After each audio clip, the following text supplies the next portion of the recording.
Selamat pagi semua. Jadi hari ini Ashraf and I will be presenting about the electoral system reform, advocacy and prospects in Malaysia. I'll do the first half and then Ashraf will do the second half.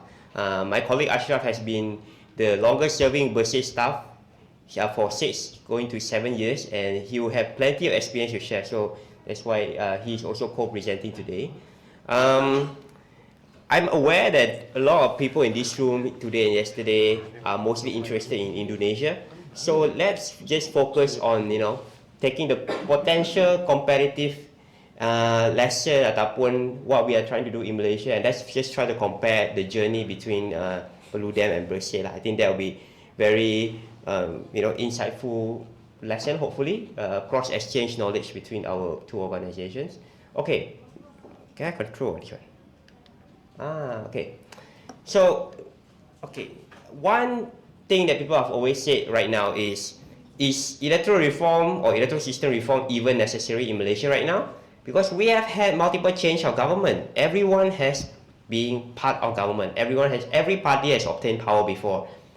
So, why need reform?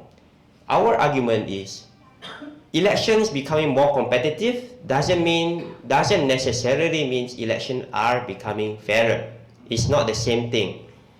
Every party has a better shot at obtaining power, but systematic inequalities remain. For example, malapportionment has gotten worse. So malapportionment means the size of the constituencies, and where in Indonesia maybe that's less or not a problem at all because of the proportional representation. But in Malaysia, depending on where you are registered to vote, your vote value could be 10 times smaller or larger than another person who vote in another constituencies. Yeah, so yesterday, Asha and I were sitting here and some speaker was saying, if you do away with PR, first past the post, single member district, you might solve some problem. We were like, so gender representation remained poor. After almost, my math is bad, since 1957, almost 70 years, we never have members of parliament women more than 15%. Never. Not even, people are saying 50% or 30%, not even half of that. Never more than 15%. And voters have no say in local government and Senate appointment. The Senate, both are appointed, not elected. So you can see that this is not fair. Just because at the national or state level election are more competitive, it doesn't mean it's fair. Okay, this is the results of the general election in 2022. As you can see, I think we are being political fragmentation is more of a phenomenon now in Malaysia. In terms of advocacy and prospect and the scope of electoral system reform, I think we have progressed in some ways. When Bersih was formed in 2006, it was mostly focused on combating cheating or electoral fraud, where there were widespread concern about phantom voters or people voting multiple times and stuff like that. But I think the discourse have changed and developed so much that now we are talking more about substance, and we'll go through that later. But there are also many missed opportunities. We have scored a few wins, but major reforms remain outstanding. So there are two different perspectives. Some will say, nothing has changed at all since 2006. Some will say, we actually scored some wins, but we miss out on certain major reform. And in the context of this, what is electoral system reform good for?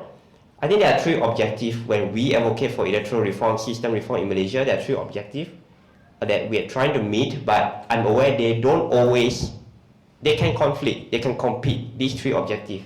So the first objective is fairer votes ataupun vote value, or POVO lah, one person, one vote, one value. Inclusive representation, so that means gender representation, but also dari segi geographic and regional. Stabilizing multi-party democracy, and this is a question that I will ask later again. Okay, Bersih from street to parliament. So basically, I think you can see Bersih is best known for organizing 5 major rallies or protests in Malaysia to demand clean and fair elections. But after the first transition of power in 2018, actually a lot of strategies have changed because the political environment have changed. So the task that were assigned to per se for this presentation is prospects and advocacy. So this part is about the advocacy. Maksudnya, sebelum 2018, our leaders can't even enter parliament. Some of us were even blacklisted. But after 2018, each parliament sitting, we were there to, let's say, brief the parliamentary committees, engage with ministers, members of parliament. Some of our members are also appointed to the Electoral Reform Committee that were formed by the Prime Minister at the time, Tun Dr. Mahathir Mohamad. And this committee actually was the best bet for major electoral reform. But unfortunately, as I will explain later, when they finish their study, when they finish their consultation, everything, there's a change of government in 2020 and we missed the political opportunity structure. Kalau dalam political science kan, POS, we missed that period. The new Prime Minister was not interested and he made the report a state secret. So you can't even share the report, even though we actually know what's going on, but then we can't share it. So it's quite unfortunate in that sense. So mixed results, I would say, in lobbying for legislative and policy reform. Okay, we'll go into that in detail later. I think as Ashraf will show later, you know, before 2018, although people always say, oh, did Bersih still exist after 2018? Before 2018, we only got one major policy win, which is, you know what it is? The government only listened to Bersih for one thing before 2018, indelible ink. So before that, we don't have the indelible ink in Malaysia. So that's one of the Bersih demand. That's the only policy win from before 2018. But after 2018, we managed to score a few policy wins, although we were less visible, publicly visible, because you have to do work behind closed door and everything. Okay, some of you might know about Undi 18 AVR, which is automatic voter registration. This was passed after 2018 and gazetted before the 2022 general election. And actually, although this is a good thing because when you lower the voting age, a lot more people they have the right to vote. But because of the distribution of voters in Malaysia, these two legislation combined, they actually made malapportionment worse. In all but two states, when you look at here, malapportionment has gotten worse. That means the difference between the largest constituency and the smallest constituency. In each state, kita banding ikut state, not just comparing the small state and the big state, but we look at in each state, what is the biggest and largest? Okay, I'm trying to sell the stake here because a lot of people are interested in Indonesia only, but I'm trying to say pay attention to Malaysia as well. Of course, there's the domestic importance, which is the logic of first past the post electoral system. Everyone knows about the Wages law and all that. But proliferation of political parties in Malaysia, which is multi-party democracy right now, can first past the post accommodate that multi-party democracy? Because according to what we know about the law, it is not. It creates two-party system, right? So if the logic follows that if indeed first past the post cannot accommodate multi-party democracy, you are seeing a very volatile winner takes all political competition in Malaysia, which makes for unstable political instability. Because everyone wants to be in government, everyone is afraid of being in the opposition because you have much less resources, you might even get persecuted.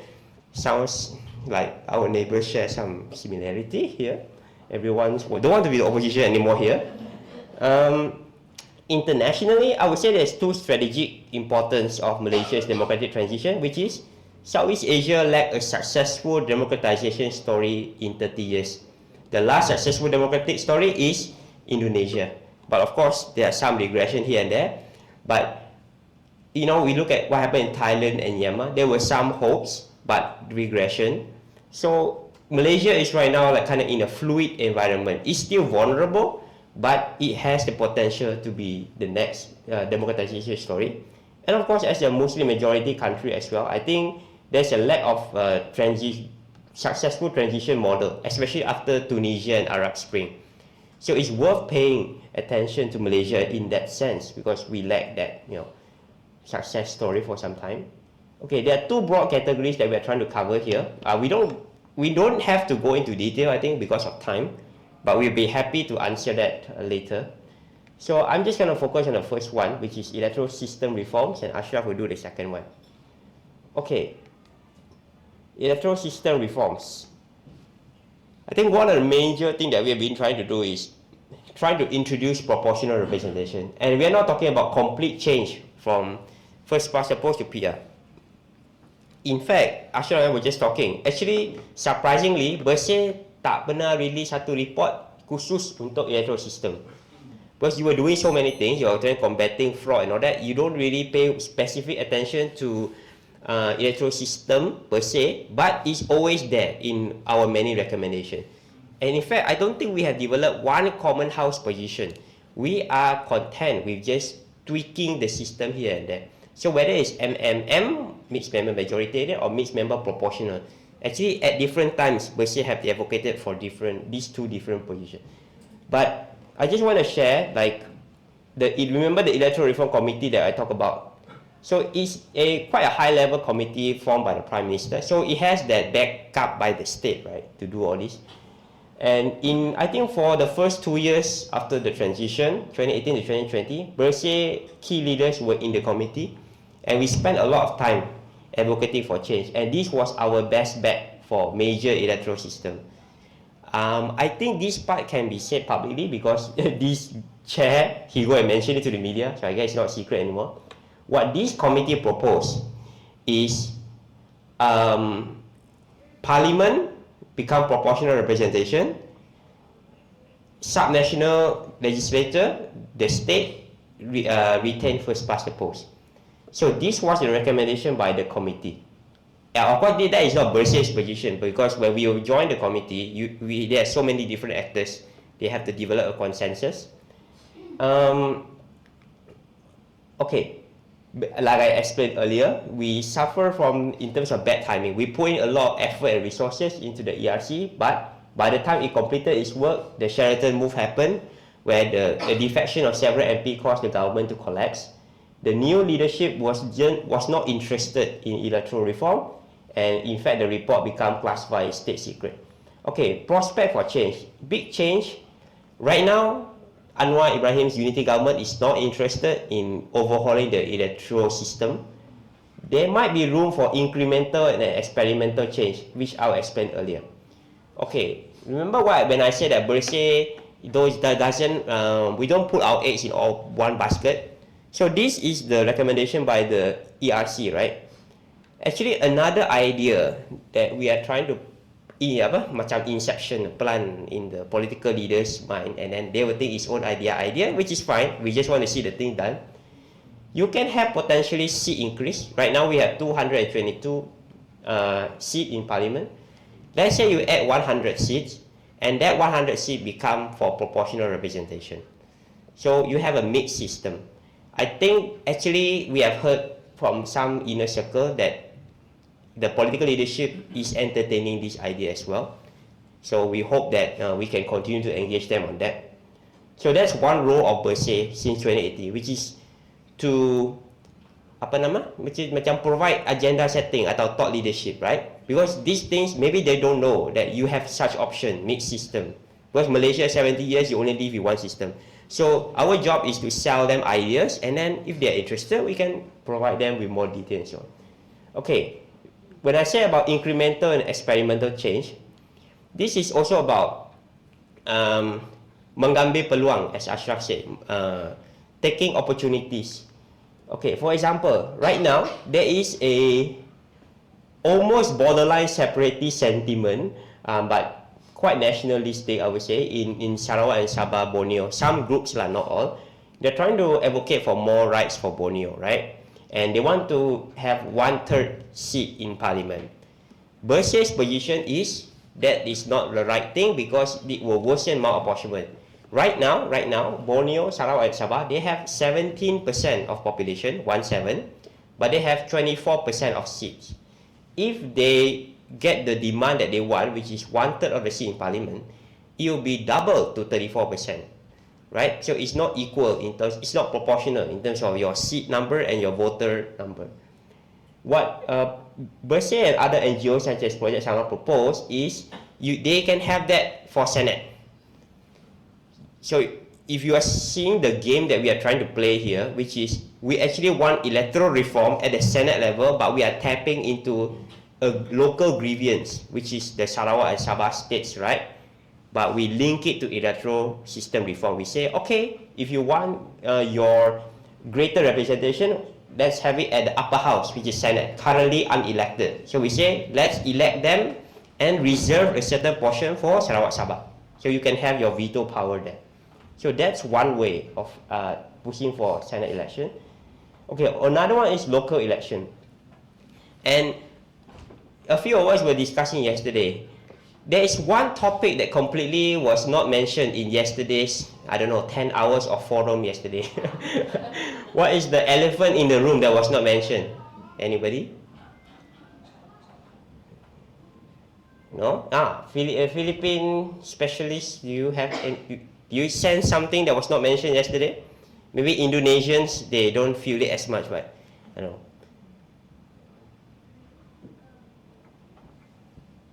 No? So in Malaysia, electoral reform ataupun electoral system reform, there's always one topic that always come up to mind when you talk about this electoral reform, which is ethnicity, race. Yesterday, there was no mention of race ethnicity. Maybe it's embedded or implicit, I don't know. But in Malaysia, it's highly linked to ethnicity because, for example, this issue, local election. Yeah, we don't elect our mayors like you do here. We don't elect our local councils. We did in the 1960s, but then it was abolished. So basically, there is an ethnic subtext behind electoral reform. For example, clearance is local election. The traditional assumption, past assumption, is a lot of ethnic minorities such as Chinese live in urban areas. Urban areas are more populated. So if you have local election, the Chinese will control the cities. So that's the assumption. The Chinese will control the city and the place with the most budget, blah blah blah blah. So that is why, even though this party is for local election, as you can see here, their own minister in the cabinet say, it's not our priority. And of course, this UMNO minister as well, she came out immediately and said no DBKL election because she was worried whether her base will rebel, right? It's something that Bersih is trying to frame it more productively because actually due to urban migration, the ethnic majority of Malay have occupied and are occupying major cities as well. So you have looking at the largest parliament in Malaysia, for example, Bangi, is Malay majority seat. It's no longer a Chinese or non-Malay seat. Shah Alam, the capital of Selangor, is a Malay industrial city. So we have been trying to push back against this angle of don't link ethnicity and election reform. Okay, another way we were trying to link it is by, remember what I showed you earlier about this thing? So now we are trying to frame it from ethnicity to youth, because a lot of youth voter, they are allowed to vote, right? 18 to 21 years old. So there's new category of voter, and most of them are studying or working in urban areas. So Bersih's role here is to frame it from ethnicity to youth angle, so in a way that malapportionment is affecting the youth. Okay. Next, gender quota. There was Linda here yesterday that was talking about this, right? There is some push as well by our allies. Basically, there are several suggestions. One is for political party to nominate at least 30% women candidate. So this is a campaign for voluntary party quota, right? This one here, the Kinabalu Declaration for Women Only Additional Seat, it's actually a sub-national reform campaign, in the sense of they are trying to make the state, for example, you're supposed to hit 30% women representation. If you don't hit it, the state has the right to appoint additional elected representative. It's like in Singapore, they have nominated MPs and so on, right? Okay, I'm aware of the time. Okay, we advocated for recall elections, such as done in Taiwan, but we settled for anti-hopping law due to the Sheraton move lah. But I think it's better than nothing, because anti-hopping law did save Malaysia from the chaos after the hung parliament in 2022. Okay, last one in electoral system is basically we want to reinsert actually a constitutional clause that says there is a maximum limit how much the constituency size can differ. Just now I explained to you, dia boleh 500% voter size different. We are trying to say no, you can deviate, but you must have a maximum deviation ratio. For example, 33%, plus minus 33%, right? So we have, try to work with lawyers and everything, even state government, to stop delineation that is very unfair and unequal. Okay, I'll pass to Ashraf for quickly walk us through the procedural reforms.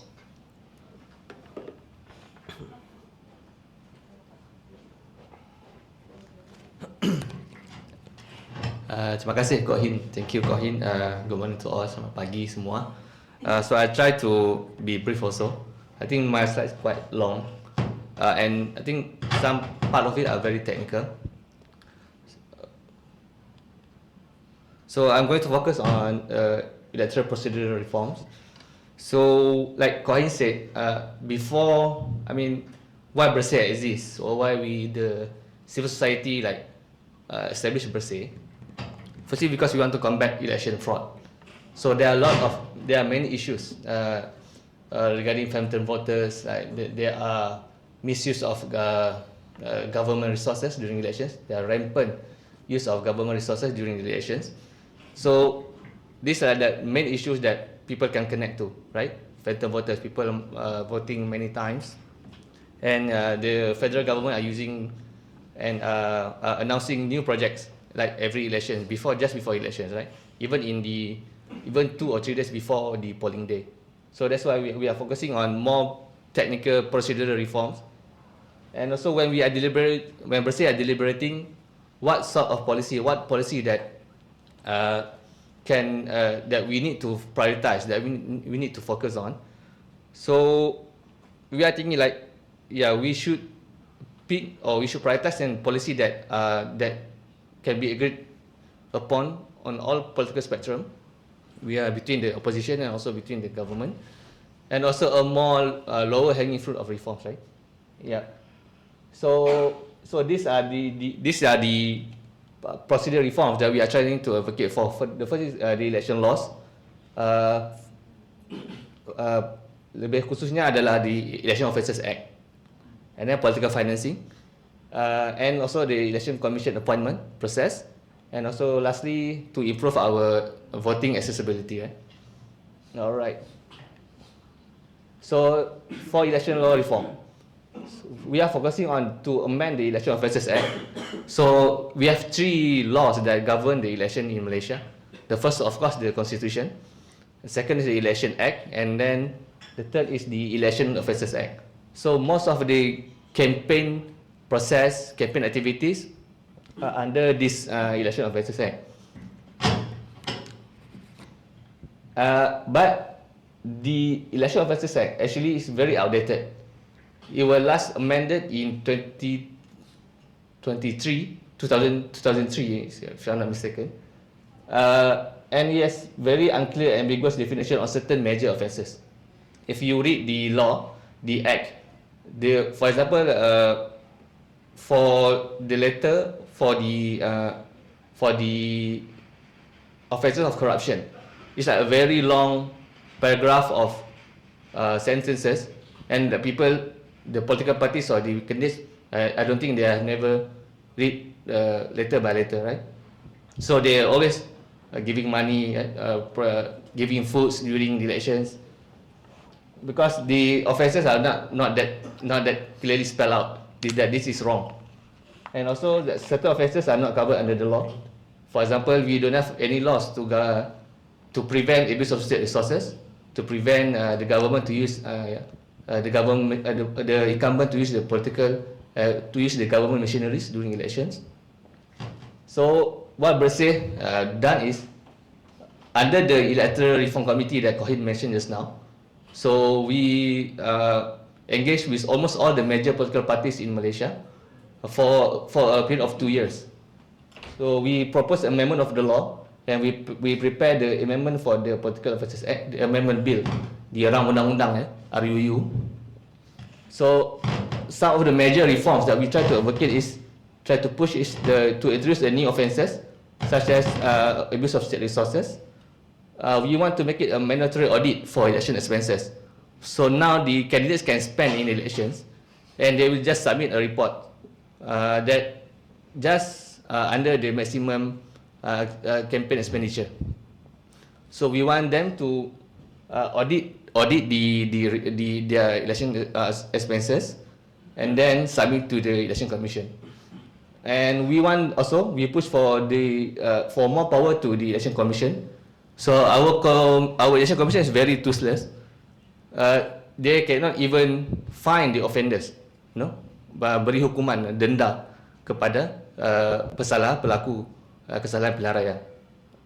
So we want at least they can at least give some fine to the offenders. So that's for election law reform. So for the EC appointment process, so the issue with the appointment process of our election commission is they will be appointed by the king. So Malaysia is a constitutional monarchy. So the election commissioner will be appointed by the king as advised by the prime minister. So basically, it was appointed by the prime minister. The prime minister will select who will be in the commissions. So there are no transparent process. There are no parliamentary oversight, and also there will always the question of the election commission impartiality and independence. I have 3 minutes. Okay, so per se we produce a term of reference to the parliament. Okay? We even present it to the prime minister, so that they will have some sort of vetting process before the election commissioner can be appointed. So the prime minister need to submit the names or the candidates for the commissioners to the parliament before submitting it to the king to be appointed by the king. So that's for the appointment process. So we hope that by this process, the parliament, which has like which have a voice from the opposition and also the government, that can vet before selecting the candidates for the commissioners.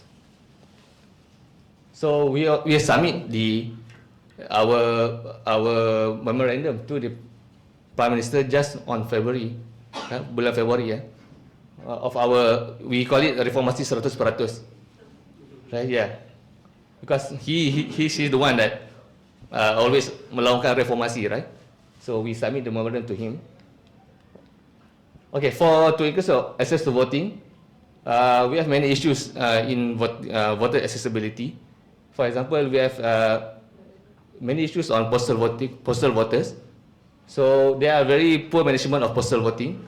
For example, some of the postal votes arrive in the postal voters' house after the election end.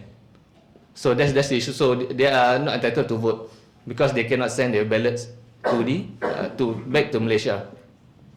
And because of that, there are a lot of lack of trust to the EC. And there's also a problem of out-of-region voters. For example, if I'm staying in Sabah, but my father is in Borneo, but I work in Kuala Lumpur, so I must go back to Sabah to vote. I cannot vote in Kuala Lumpur. So we are proposing to amend that so that the out-of-region voters can vote in Kuala Lumpur, and the ballots can be sent back to Sabah. So that will reduce the cost for me to go back and to have to spend more money to go back to Sabah.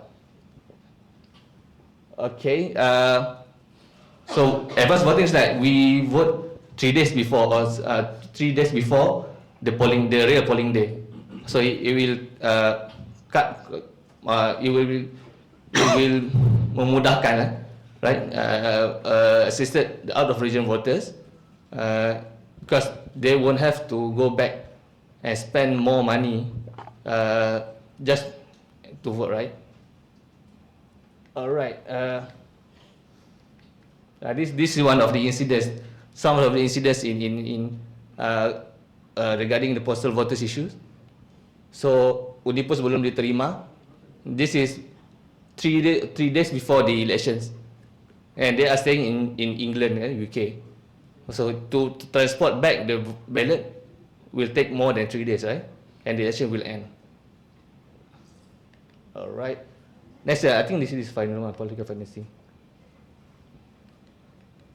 Okay, so for political financing, for now we have no laws to regulate political financing, and we have minimum law to regulate campaign finances.